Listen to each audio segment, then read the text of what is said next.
Welcome in to the Hot Read Podcast live here on Tuesday, May the 20th. I am your host, JT Ruhnke, reporter and writer here at the 440 Sports Podcast Network. You can follow me on Twitter at JT_Ruhnke, and you will notice that no Stoney Keeley today on this very stormy and I guess tornado watch Nashville-filled Tuesday.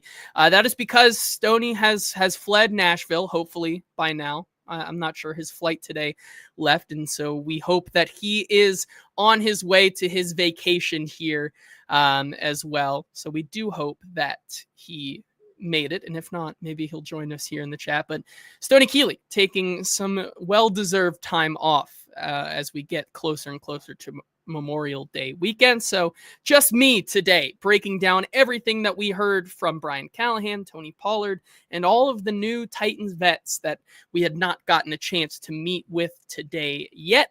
So that is all exciting stuff coming to you here.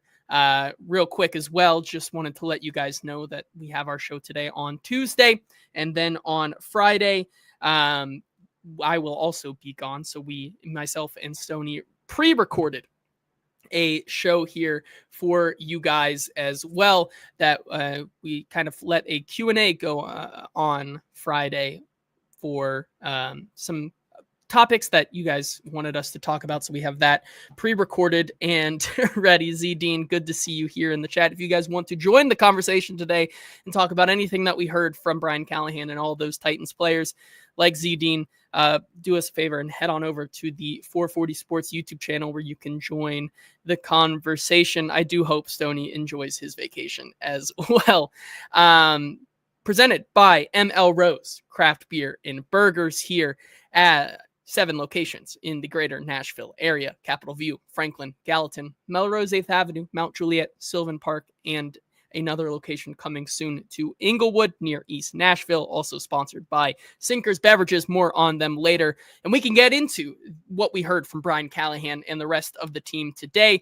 Coach Will says, as long as we aren't discussing the fake quarterback competition, I'm all in today. Yes, I have a numerous amount of clips. Let's see, almost 10 or so clips that I want to play today from the press conference talking about this new culture that they are trying to build, potential fits for Dan Moore, Van Jefferson, Cody Barton, what they bring, their thoughts on this new culture that the Titans seem to be building as well. More on that. And then some notes on Cam as well.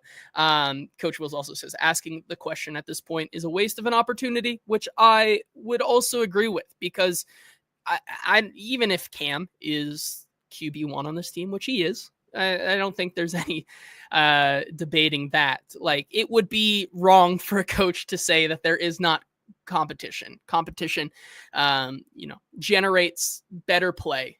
And I think it would be doing other players a disservice if you were out to outright name a quarterback and as your starter, at least this early into the season, or I guess the off season. And so I agree with you. It's a waste of an opportunity there, even though they say there's a competition, there is no competition. But that doesn't mean that you don't want to continue to still develop Levis and still get the best out of what a Tim Boyle and Brandon Allen can bring in your quarterback room, especially for Cam. And so, yes, I mean, all these reps are going to get split because, as we talk about today, there's this new type of culture where no position group is higher than the rest. No position group is more important than the rest. We are mixing and matching this entire locker room together to be part of this team that is unified, built with leaders. And there's no position that matters more than the other one. And I think that was one of the biggest takeaways from today on this Tuesday morning when we heard from Brian Callahan. It's the establishing of a new culture. And once again, it's embracing some of this competition, even through OTAs, as Kenneth says here. So many questions I won't have till we see some offense versus defense instead of boring drills. I agree. There's a lot of things that we still don't really know or can't really talk about until we see them put at least some sort of pads on or some sort of competition. But the Titans are still trying to embrace this type of culture of competition throughout OTAs. as they explained today, the roster has been broken up into 8 different teams who are competing in practice as well as post-practice competitions. A lot of them you've seen on social media, the rock, paper, scissors, the tug of war, those types of things, along with 7-on-7s and things like that. Along with these teams, they also have mixed it up in the locker room. So to give you a peek behind the curtain, last year under Brian Callahan's first year, the locker room was set pretty much position by position. You had the linemen in what we called the corner of the room, just kind of sitting over there. All the offensive linemen. Across from them is the defensive linemen and the edge rushers. In the middle was the linebackers and running backs. On the wall was cornerbacks, and next to them were the wide receivers. And then all the way in the back was the quarterbacks, which I think, for better or for worse, if you want your quarterback to be the leader of your team, you should probably not have him be the farthest locker away from everybody else. Maybe just a guess, maybe something that, could be worked on. But it seems like the Titans are trying to mix up the makeup of their team from lockers and get these guys more integrated with each other. Something I think Brian Callahan himself wanted to do last season as well. It's one of the biggest things he talked about in his sort of exit interview with the media, is that he could do a better job getting to know the defensive side of the ball. Since he is an offensive minded coach, he's calling plays. He needs to do a better job of realizing he is the head coach of this entire team, not just the offense. And so him doing this, the team doing this, I think it's going to cultivate a lot more leadership, more natural leadership than perhaps what last season provided. A lot of good quotes here. So we'll get to what Brian Callahan's had to say first. It's a lengthy kind of clip here, but I think it's a great description of what this offseason program is, what it intends to do in terms of building leadership and kind of how it works. So here is about 3 minutes of Brian Callahan talking about this offseason program and what it aims to do for the Tennessee Titans. That's a good question.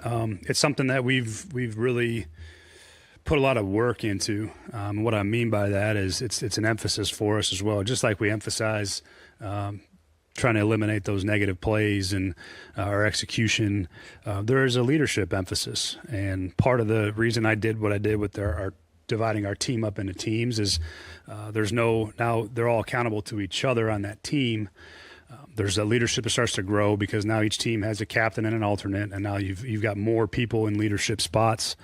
One of the things I think is unique about the process is it allows those guys to start to find their own voices, and it's not about an offense versus defense. It's much more of a holistic team approach to it. We encourage these guys to spend a lot more time together, both in the building and out of it. It's been a focus for us, and I think you can develop leadership. I don't think leaders are necessarily just walk into a room ready to lead. I think there's skills you have to learn. You have to have the communication as a leader. You have to know your teammates. We spend a lot more time trying to get to know each other on a level that I think is going to be beneficial to fostering more leadership for more people. One of the things I tell our team all the time that I think is really important is a lot of times you ask people, how do you lead? And most people say, I lead by example.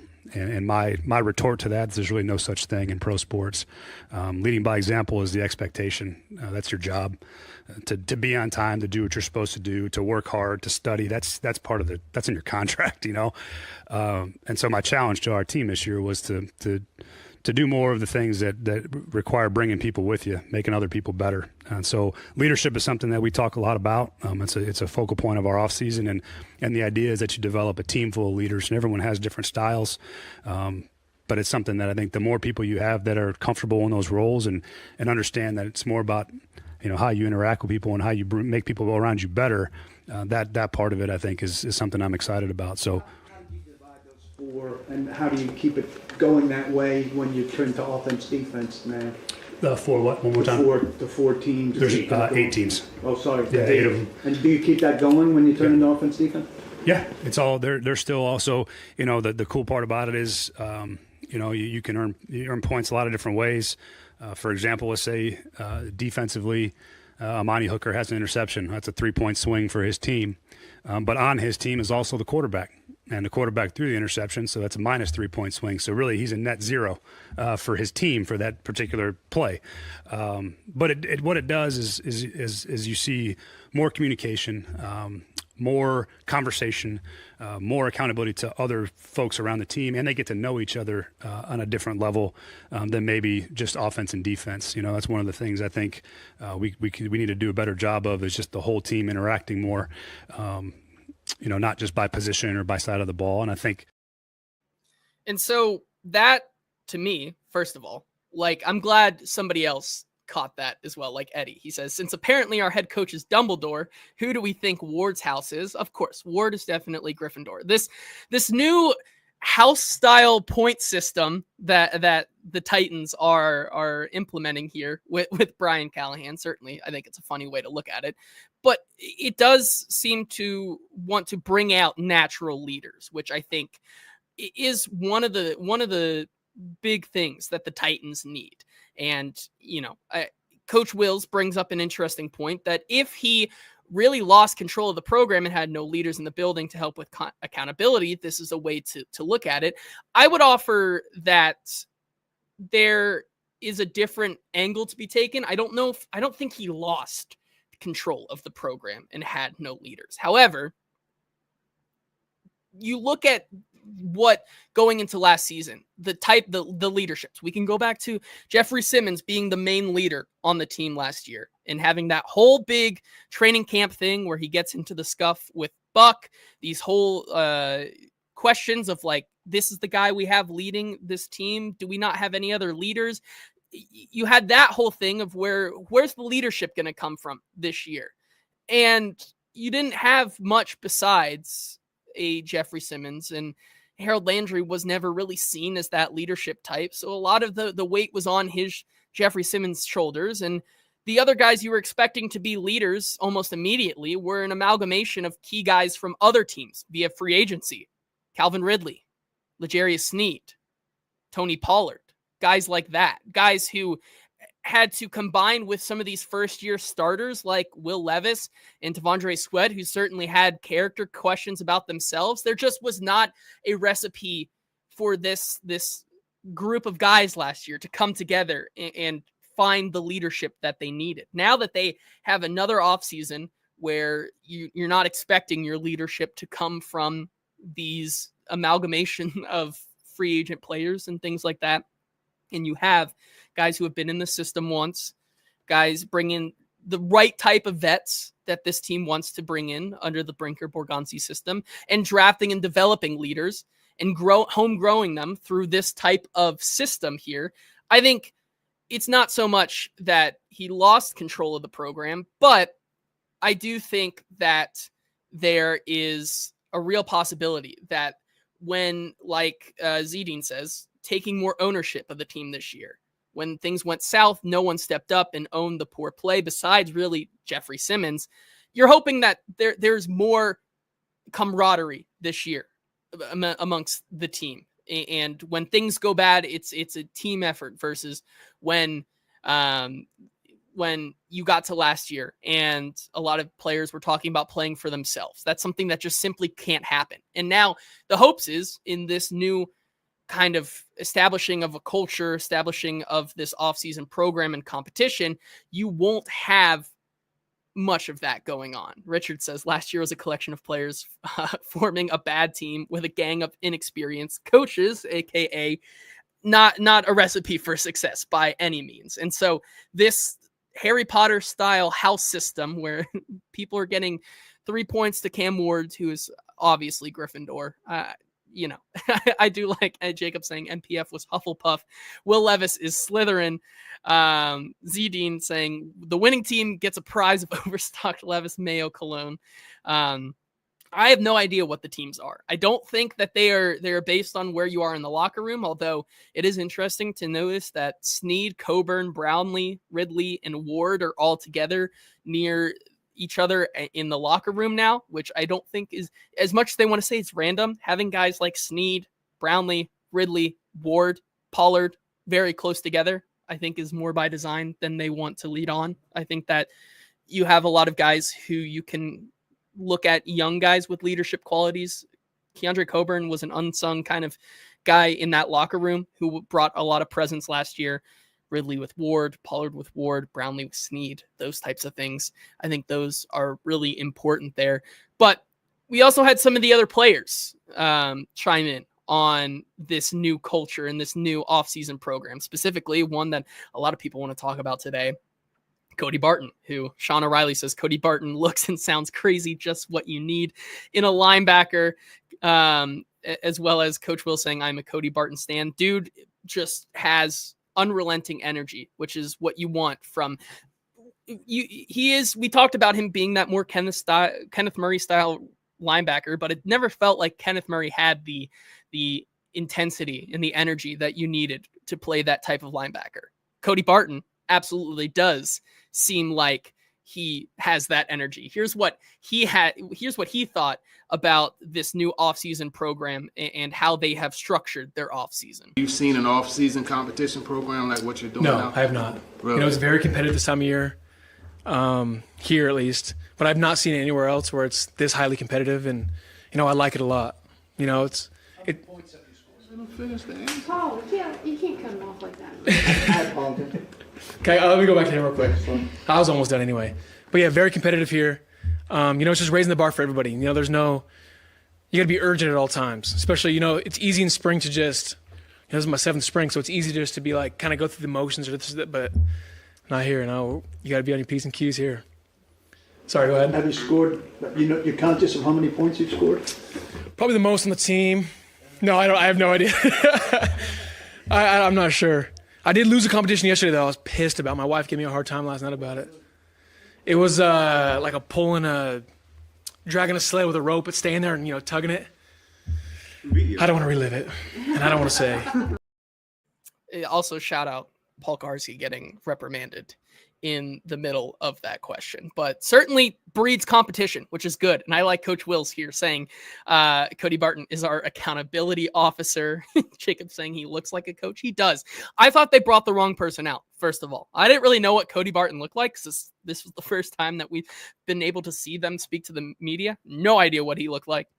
There you go. I did not expect that because he does look like a coach, and he does bring that presence that, does kind of seem like an accountability officer, has that kind of charisma as well. Alex Tasaba saying new favorite player already, PK being a joy thief here as well. I agree.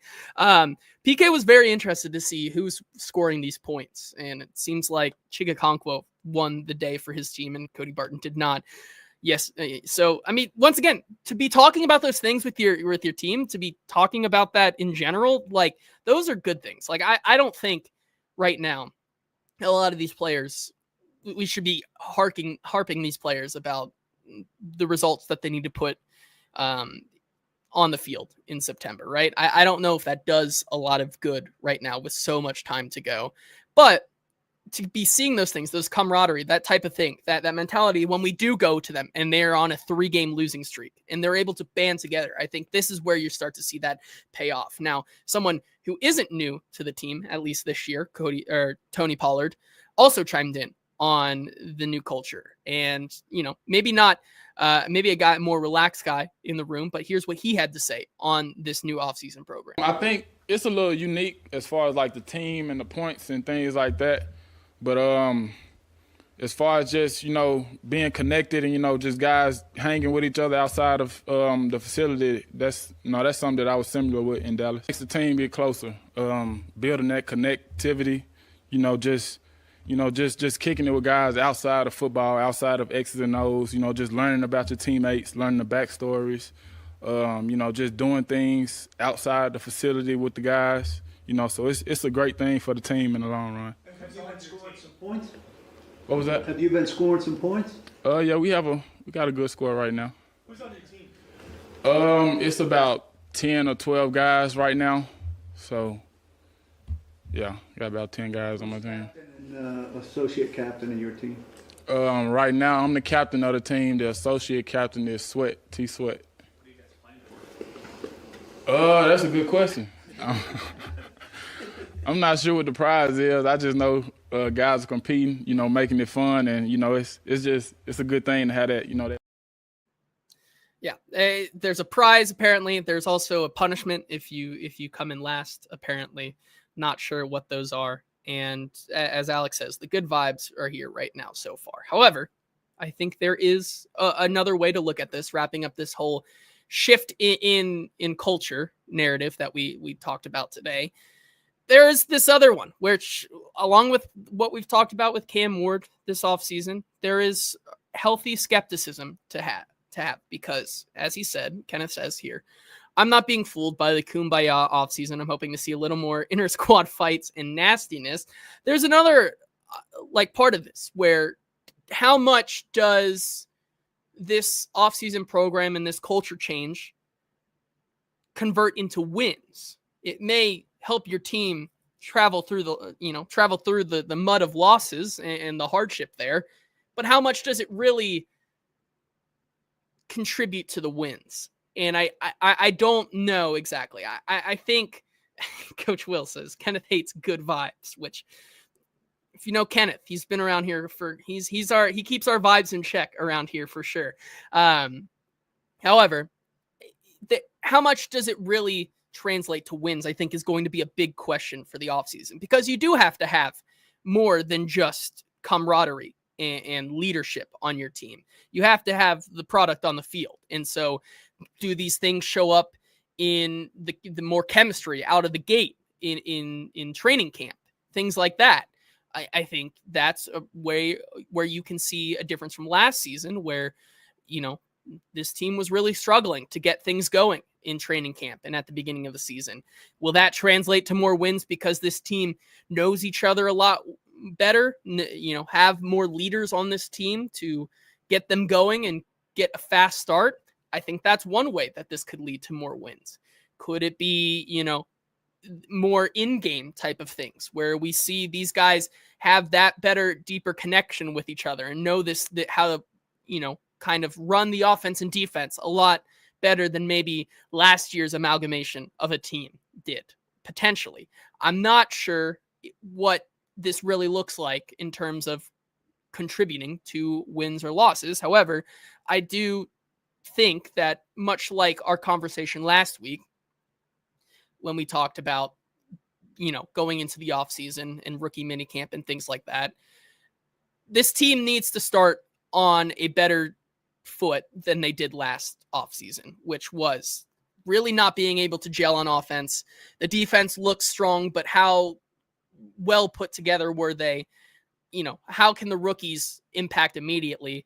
I think this season you're going to need to see a lot more of that step up right away. And so I think I do think that it is nice to look at, but we'll have to see how this really translates to training camp.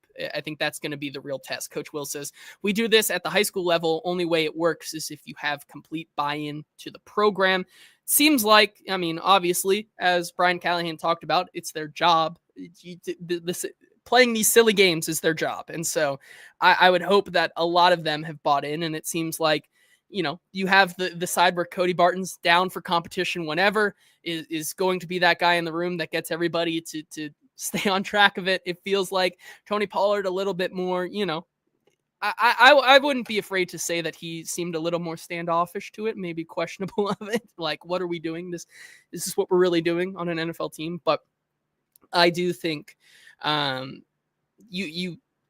the hope is that you have complete buy-in here. Let's get to some of these comments here before we talk about more things that had to do with Tony Pollard's player-specific things, with a lot of these new guys that we have not had a chance to talk to yet. Let's see. Richard Snyder saying JC Latham looks to be in better shape. Hope he excels at right tackle. He does look in better shape, and Brian Callahan did comment on that today, talked about how that was part of the plan to get him in the best shape possible to play the position, and it certainly seems like that has paid off. So wheels are up for JC Latham, I think, as of right now. Jacob Sane also saying Femi Oladejo from some of those pictures, once again, still banging this drum, guys. Femi Oladejo is going to be okay. Like, I think people are starting to realize that this guy is this guy is going to be legit from the get-go, from day one. Jacob also saying, you are now my drive home pod since the AC/DC concert got postponed. I am sorry to hear that, Jacob. Yes, I haven't checked yet. I don't think we're under here in Nashville yet a tornado watch or warning. However, that's going on right now, and I know that it was your birthday. So happy birthday, first of all, belated or before. And I am sorry that you weren't able to go to the AC/DC concert. However, you get to listen to me, so I hope that is a consolation prize. Maybe. I'm not sure. But let's get into more from Brian Callahan and more from some of these players that we have not talked to yet. We can start with Callahan on Tony Pollard and the usage this upcoming season. We know how big of a deal that was for the draft and things. When we looked at the draft, there was a lot of talk about how this team is definitely going to look to target a running back with how deep the class was, with Tony Pollard getting up there in age, Tyjae Spears still not proving that he can be healthy for an extended period of time during the season.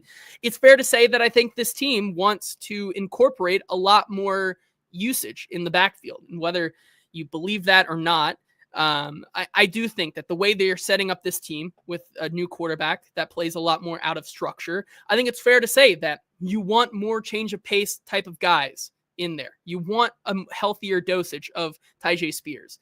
You want to keep Tony Pollard in a rhythm, but also keep the tread on the tires there, especially in his year 28. He's 28 years old, almost getting to that dreaded fall off age for a lot of running backs over the history of the past couple of seasons.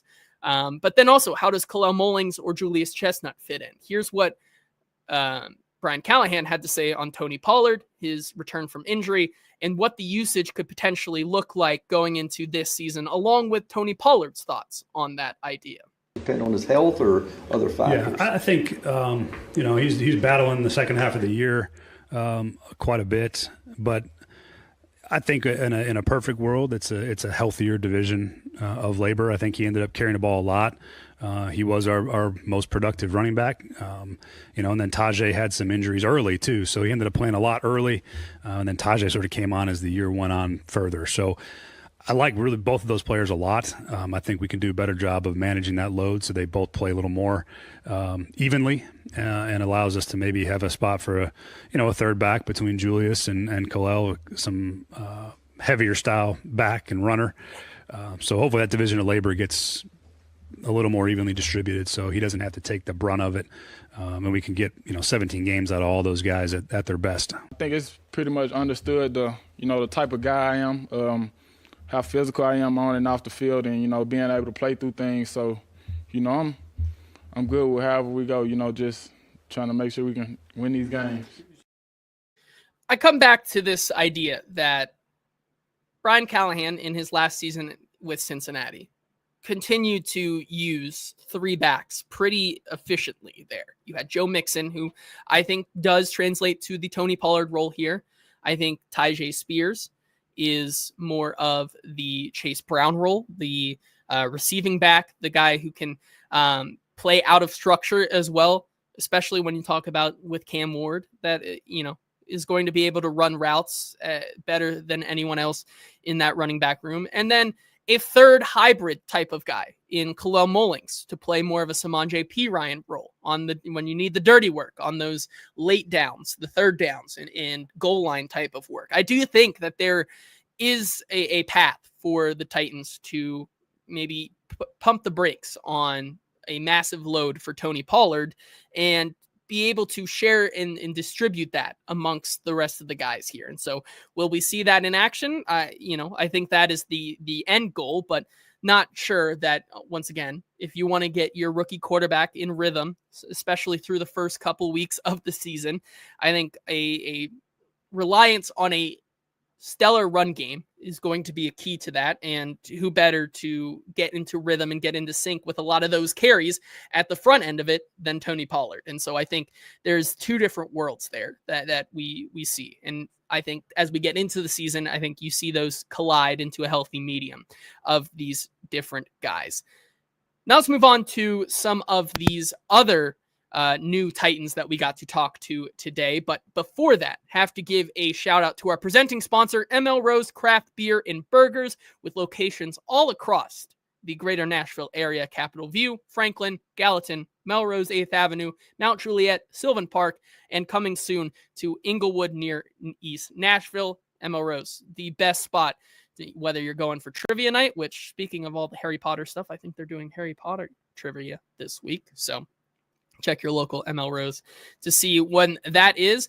Whether you're waiting before a Nashville SC game, just going out with some friends to watch any of the playoff sports going on, or date night, M.L.ROSE has you covered. Over 25 beers on tap with a menu that is absolutely incredible and hard to beat anywhere else in the Nashville area. Got to check them out, M.L.ROSE. Thank you to them for sponsoring the show. And then, of course, Sinker's Beverages, a 4-time Best of Nashville Liquor Store of the Year in East Nashville. Simply the best selection of beer, wine, and spirits. Got to check them out. And when you do, make sure you sign up for their in-crowd for special tastings, allocations, and events that you can only know when you sign up for the in-crowd. Okay, let's talk about Dan Moore Jr., who we talked about a lot when we initially had the free agent signings, because it was pretty interesting to see them, after 1 year, move J.C. Latham, the new look J.C. Latham now, to right tackle, bring in a left tackle, first of all, that had an up and down season. We talked about his true media rates, a 92.5% pass rush win rate, a 76.2% run block win rate, which was 27th in the league. So a better pass blocker than a run blocker. But even when we go with that, right, and how he may have been solid on paper, you take a deeper dive and talk about the division he was playing against, which was the AFC North, something that Brian Callahan did mention today, that, you know, when bringing in a guy like Dan Moore, you look at the tape, you look at what can be fixed, the technique, and what can be fixed for your new left tackle, and what you can live with is what he phrased it as, and went on to say that the AFC North is a tough division and they are going to play some of those guys. But, you know, I think you're going to see this team try to mediate some of that, that downside, the floor of a guy like Dan Moore Jr., especially when they play a lot of good pass rushers in the first 4 weeks of the season. Because when you look at what Dan Moore did last year, right, against Myles Garrett, Myles Garrett had a 28% win rate versus Dan Moore since 2021. So over the 4 years that he played against, or 3 or 4 years that he played against Myles Garrett, 28% win rate against Dan Moore was absolutely cake. And for reference, TJ Watt has had a 21.1% win rate during his Defensive Player of the Year season. So Myles Garrett just had his way with Dan Moore. And it's not far off to think that teams like the Denver Broncos, who led the league in sacks last year, the Los Angeles Rams, who have a young group of defenders on the front, and then Indianapolis and Houston, who once again gave the Titans problems on the offensive line last year. It's fair to say that, like, Dan Moore really needs to work on his technique and be ready to go and wheels up when it comes to the beginning of the season. And some of that starts with being able to work with Bill Callahan, which we've talked about before, is great when you get his teaching down and the way he works. However, there is a process to acclimating with a guy like Bill Callahan. And here's what Dan Moore had to say about how difficult that may be to acclimate to the offensive line coach's way of doing things. There's a learning curve with everything. I mean, terminology, technique. I'm still learning as it is. We got rookies coming in. I'm helping them, but like I said, I'm still learning as I go. Obviously, I'm not new to the craft, being years in the league, but just new to the system and new to Bill and his style of play. So, you know, he's coaching me up, and I feel like he's doing a great job. But by opening day, you feel like, I mean, you should be well versed in it and ready to go. I would like to say so. I better be. You better be, because we learned about that last year. We talked to a lot of offensive linemen, Lloyd Cushenberry, Dylan Radins, let's see, Peter Skoronski in year two. You know, a lot of things where these guys said that they felt ready. And in hindsight, it took them about halfway through the season to really gel with what Bill was trying to get them to do. And it was a work in process. And so it may be a little tougher for a guy like Dan Moore than at first glance. And so we also talked to him about, you know, his 2024 season and that discrepancy between maybe, you know, some of the sacks that he was allowing against certain players versus some of the other tape that he had out there. And he had had the chance to answer some of those questions and how he sees his 2024 season. Here's what he had to say on that. Yeah, I'm always looking to get better, regardless of what the numbers say. I thought I played well last season. The Titans thought I played well last season. And, you know, that's what I'm focused on, getting better. And, you know, like I said, Bill's coaching me up on things that I need to work on, things that I can tweak in my game. And that's all I'm looking forward to is the future. Yeah, I mean, the film that I looked at, I mean, numbers games, I mean, it says how I gave up however many sacks. But, I mean, you look at technique, you look at the film, I'm in front of defenders, and that's what I'm focused on doing. And so you hope that technique, the things that Brian Callahan said they wanted to tweak, are able to happen before they get into real live game situations. Jacob Sain says, how many points has Dan Moore scored so far? Listen, I think when you're on the offensive line, it's probably about protecting the point, like losing points. How many points has Dan Moore lost, right? I don't know if there's a lot of ability for him to gain points. I think it's more of how many points has he lost. Great question. That's one I think we should ask him. And so the vibes with Dan Moore, I think they're confident in their ability to get him up to speed. Am I as confident as they are that they are going to be able to acclimate him into Bill Callahan's system as fast as they need to in order to hit the ground running with the rest of this unit? I think I'm still skeptical about that. And so that's something we'll have to keep an eye on throughout training camp. And another person that we're going to always keep eyes on throughout this entire process is Cam Ward.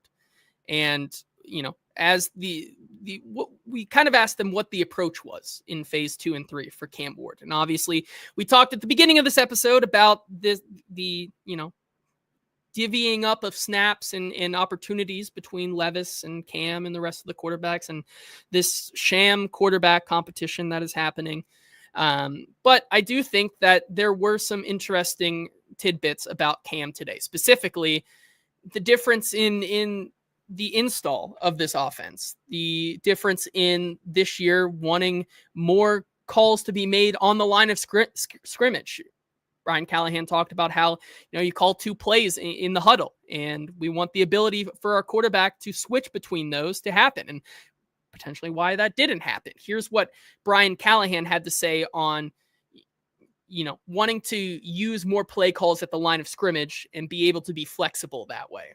Yeah, I would say, hard to put I don't know if I have a number for you, but a lot of our offense is kind of built in terms of play calls. We'll call 2 plays most of the time in the huddle. We have a lot of checks that occur, especially on third downs with the protections. So play, protection, it all kind of fits in the same mold. Didn't do probably as much at the line of scrimmage as I would have wanted to for a lot of different reasons. It's something I'd like to do more of. We still invest in it. We still work on it. And those are things that you got to earn offensively. It's a way that's enjoyable to play football. I think when you're good at it, it can be a weapon for you. But there's 11 pieces that got to fit into that too, and how that fits in with the rest of it. So things we're working on, things I like a lot. I've been a part of no huddle systems a lot in my time. I've been a part of kind of quarterback at the line of scrimmage driven. But you got to earn that. You got to be able to operate that the right way. And then everybody else has to be able to operate it too. So it's a totality thing offensively, but it's certainly something that we're gonna keep diving into and keep trying to push the envelope on and hopefully do more of. And I think Alex in the comments here is picking up on what Brian Callahan was getting at there, because Will couldn't do it. I think that when there's multiple factors, it's the fact that Will Levis really struggled with that, and they kind of had to get away with that. There was a lot of hand holding going on. And so I think the approach with Cam Ward, as we've talked about, is getting them to a point where they don't have to do that through training camp and they can get on the ground running. Richard also says this deduct points for throwing balls into the retention pond should be in the scoring position in the scoring system. I agree there. Timothy asked, why are you skeptical that Bill Callahan can't incorporate a vet left tackle like more into his scheme? I'm not skeptical that Bill can. I'm skeptical that Dan Moore can get with the program. We saw last year how difficult it was for some of these offensive linemen to kind of acclimate to Bill Callahan's teaching style and approach. And so I think you're hoping that Dan Moore can. Is he going to be able to? I'm not sure.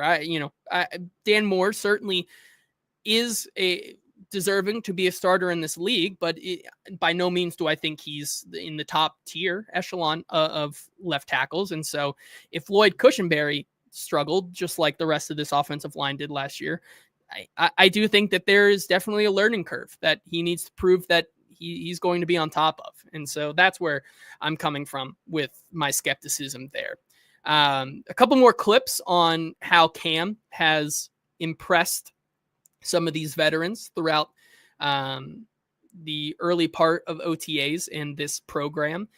First of all, with Dan Moore and then Jefferson, two different perspectives, I would say, on this one here, right? Dan Moore in the huddle with Cam, Jefferson catching balls from Cam. Two guys here who have these first interactions and gut reactions to Cam and the type of player that he is early on.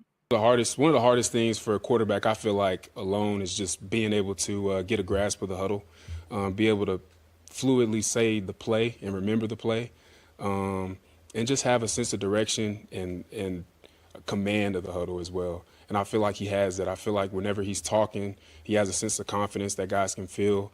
And I sense that, we'll be able to feed off of energy from him. Yeah, I think Cam's leadership, the way he's come in and the way he's, put his nose into the playbook and how he's just, getting around the guys, sitting out the practice, getting throws in, that's something that you like to see. And I know that, he's very adamant about, learning the playbook as fast as he can so he can play his best when he's on the field. And, as he continues to grow and grow, you're going to see that come out of him. So I'm excited for, his opportunity and what he can do. Certainly high praise early for the rookie quarterback, and it is in line with everything that we've heard about Cam and his ability to just kind of get at it instantly. And that mentality is something that I think is really reassuring, but obviously we won't see those results until the pads are on. And so, the good vibes are here for now, but we will see how long they last. Last person I want to talk about, and I know Cody Barton, fan favorite. I think a lot more of what he has to offer will probably come from on the field and his thoughts on the field about this defense. He talked about a little bit, how he likes the defensive scheme because of what Denard Wilson's aggressive style, just like how he wants to play. Goes back to what we were talking about with Cody Barton earlier, the type of player that he is. But the last player I want to get to specifically today is Van Jefferson, because there's been a lot of talk about Van Jefferson and where he falls into place on this roster, especially at the wide receiver position, where it seems like from a fan perspective and from the general public, not necessarily a lock to make this roster. And so with all the competition going on, we got to talk to Brian Callahan today about what made him an appealing addition to this team, first of all, and what he can bring to this offense if he were to be on the team. And so here's what Brian Callahan had to say about Van Jefferson, specifically, a little interesting what he had to say between scheme fits and how Jefferson can work with those. Very good year, I guess, back in 2021, and other years not quite as productive. When you look back at what he's done, what did he do particularly well perhaps that year, and do you feel like you can bring that back out? Yeah, I think Van's been a productive player. He's had some years, like I said, that have been more productive than others. Some of that's just how the team was built around him. I think Puka came in at one point, and then you got Cooper, who became the point for that operation. But he's been a really solid player for every team he's played on, and he's been great so far. He's got some experience in the system and doing some of the things that we do, which is good. He's a pro's pro, obviously coach's son, so knows how to operate. Excited about what he can bring to us. I think he adds depth and competition to the room, which you can't ever have enough of that. But I'm excited to see how he comes out of it. I think he's determined to prove that he wants to show that he's more of what that productive season was than maybe what the last 2 or 3 have been. So you got a motivated player and a serious veteran player that I think is going to help us. He's recently been among the worst in yards per route run. Mm-hmm. Is that picking up on what you're saying about the system or? Yeah, I think those are things for every player that, some fits are better than others, and some of those, they go play places and they end up in a system where maybe it doesn't suit their strengths as well, and they go somewhere else and end up having some production. That's exciting to see. So can't speak to the system necessarily that he was in or played in or the role that he played before, but I just know that he's got a chance to help us, and we're excited to have him. So I think a couple interesting things in there. One, it seems like Van Jefferson, they think he will work well in their scheme. Not a surefire scheme fit, but they think he will work well. 2, I think, once again, another reason why they brought him in is outside of Calvin Ridley and Tyler Lockett, Van Jefferson is really the only player on this roster who has had more than 5 games of veteran experience, which I think is an invaluable thing to have on your team throughout the season. And so to push back against this narrative that Van Jefferson may not be a roster lock or should not be on this team, I think he brings those kind of invaluable things that you need as a veteran presence. Because if you were to ultimately go into the season with 6 wide receivers and only 2 of those, say, Calvin Ridley and Tyler Lockett have played a full season of NFL football, I wonder how that would really impact this team. And so we'll see where he finds his role. I do expect him to still, nothing has changed in my mind that he is not part of this team come the final roster cut down day. But I do think that there's also a chance that in this system, obviously going from places like LA, where he really thrived in his rookie season and winning the Super Bowl with them, to then going to a place like Pittsburgh, where outside of George Pickens, there, no pun intended, it was slim pickings when it came to the type of production you could have in that offense. I'm interested to see what he can do, and I think he will play a lot across the board for the Titans. And so here's what, finally, to round us out today, here's what Van Jefferson himself had to say about what drew him to Tennessee and the potential that potential return to production that he had in 2021. Yeah, it's a great opportunity. We got a great group of guys in the room, and guys I can learn from, and guys that are there that are hungry too as well. So I'm just coming in, just doing my part, and let the chips fall where they fall. And at the end of the day, we're just here working right now, OTAs, and progressing into a training camp. What system works best, or I guess, what system do you work best in, do you think? Yeah, any system that I'm in at that moment, I'm gonna make it be a strength of mine. And I think that's just gotta be adaptive. The system that you're in, and when the coaches call the plays, just gotta execute. Big year. Do you think this year, Van, maybe in order to get you back towards, like you talked about, that big year with the Rams in 2021, what do you look for to kind of improve that production? Yeah, I think just every day working, daily work. The work that you put in is what you're gonna put out. So I think I'm a big factor in that. And it's just about staying ready, and staying ready for the opportunity when the opportunity presents itself. And I think if I do that, I'll be fine. And I think Richard here in the comments says it best. Jefferson, I think, will make the team. You can't have a bunch of rookies running the wrong routes. Like, if you need a dependable guy on this team, like you said, the opportunity to be ready to go to work, to be a leader by example, I think, is what you're getting with Van Jefferson. And so I think if he works in the system, you can see maybe a return to the type of production that he had in 2021 with the Rams. And you would hope that, you can get some of that out of him, right? But also, I do think that he does bring a veteran presence that is really welcome on this team. Only 28 years old, so it's not like this is a veteran who's past his prime. I think he can still be a productive player at any three of the wide receiver positions here. And so to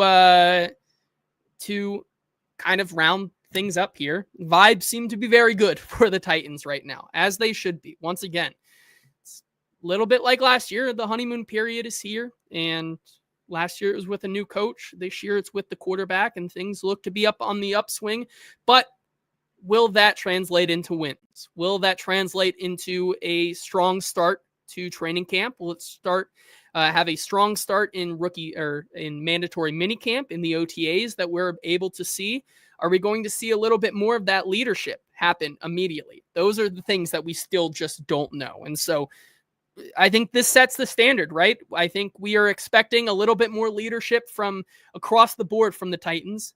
And we're expecting things to, even though they have a rookie quarterback, at the helm of this team, I think things should be expected to run a little bit more smoothly and things click a little easier come training camp. And so that's, I think, what the Titans showed us today and where we could be expected to be heading, at least into mandatory minicamp and training camp. And that's going to do it for our show today. Thank you all for being here with me, braving through the non-Stoney-less battlegrounds here. We do hope that he is enjoying himself in New Jersey and taking some much deserved time off. Hopefully he made it out of Nashville. And if you are in Nashville throughout these storms, I hope you stay safe wherever you may be.